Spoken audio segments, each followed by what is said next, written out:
When you get a cut, your body does not just wait for the wound to close. It immediately starts a repair process.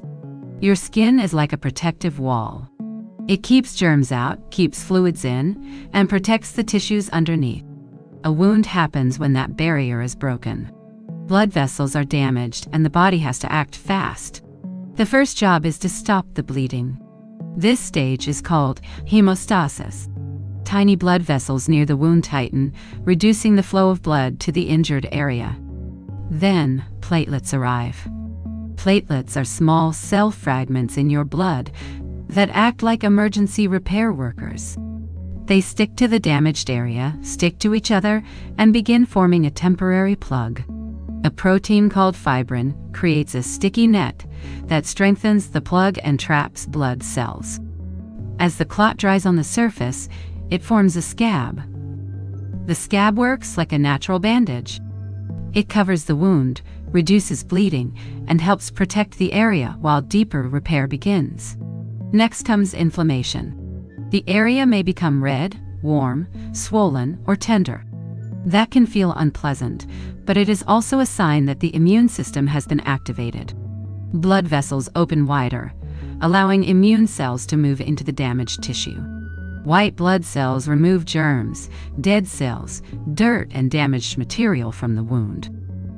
Some immune cells, called macrophages, also send chemical messages that guide the next phase of healing. Once the area is cleaned, the body begins rebuilding. This stage is called the proliferative phase. New tissue starts filling the gap. This fresh tissue is delicate and rich in small blood vessels. New blood vessels grow into the wound, bringing oxygen and nutrients for repair.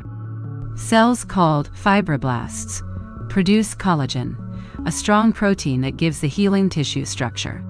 You can think of collagen as scaffolding. It gives the new tissue a framework to build on. At the surface, skin cells begin moving across the wound, slowly closing the opening. The wound edges may also pull closer together, making the gap smaller over time. During this stage, the wound may itch. That can happen as nerves, skin cells, and tissue are actively repairing. Picking the scab can reopen the wound, slow healing, and increase the chance of infection or scarring. After the wound closes, the body keeps working. The final stage is called remodeling.